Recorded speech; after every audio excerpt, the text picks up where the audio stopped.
This video is sponsored by Ram Ram Group of Companies. मध्यम परिवार में जन्मा एक ऐसा लड़का जिसका सपना सिर्फ बड़ा अधिकारी बनने का था।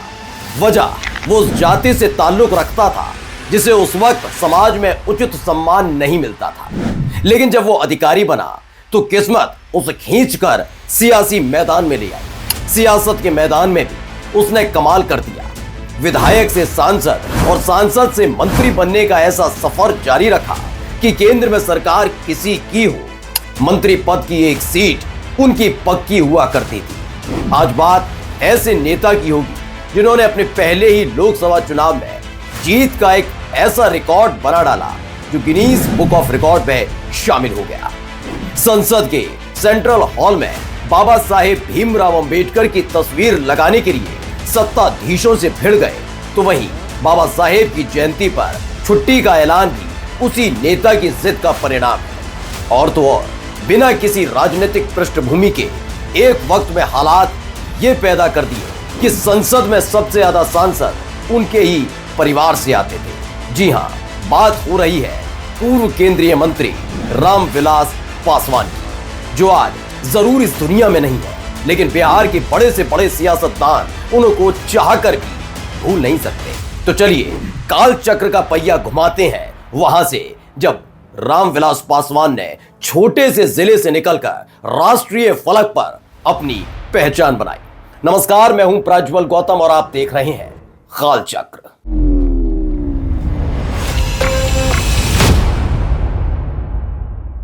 भारत की आजादी का वक्त आ चुका था।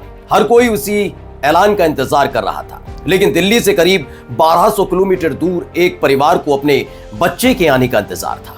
5 जुलाई 1946 को बिहार के खगड़िया जिले के शाहर पन्नी गांव में एक बच्चे का जन्म हुआ। परिवार ने बड़े प्यार से नाम रखा रामविलास, यानी रामविलास पासवान। पहले आपको बता दें कि पासवान दलित जाति से आते हैं। ये वो वक्त था जब दलित समाज को बड़ी ही हीन दृष्टि के साथ देखा जाता था। आज तो दलितों के सम्मान में नेता नगरी के लोग उनके घर जाकर मालपुआ बाहर से मंगाकर भसक आते हैं, लेकिन उस वक्त कोई भी दलित समाज से ताल्लुक रखने वाले शख्स के यहाँ खाना क्या, पानी तक पीना मुनासिब नहीं समझता था। छोटा सा बच्चा रामविलास अपनी आंखों से ये सब देख रहा था और उन्हीं आंखों में बहुत बड़ा बनने का सपना पाल बैठा था।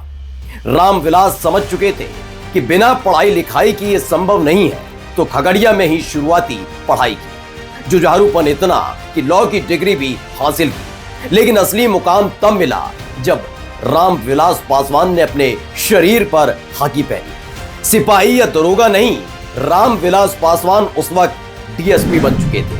ये उनके परिवार और उनके समाज के लिए बहुत बड़ी बात थी। लेकिन कहते हैं वक्त को कुछ और ही मंजूर होता है, तो ऐसा ही हुआ रामविलास पासवान के साथ। दरअसल रामविलास पासवान के काम करने के तरीके से उस वक्त के एक स्थानीय समाजवादी नेता रामजीवन सिंह बेहद प्रभावित हुए। रामविलास पासवान को राजनीति में आने का ऑफर दिया। फिर क्या था, रामविलास पासवान सियासत में आ गए।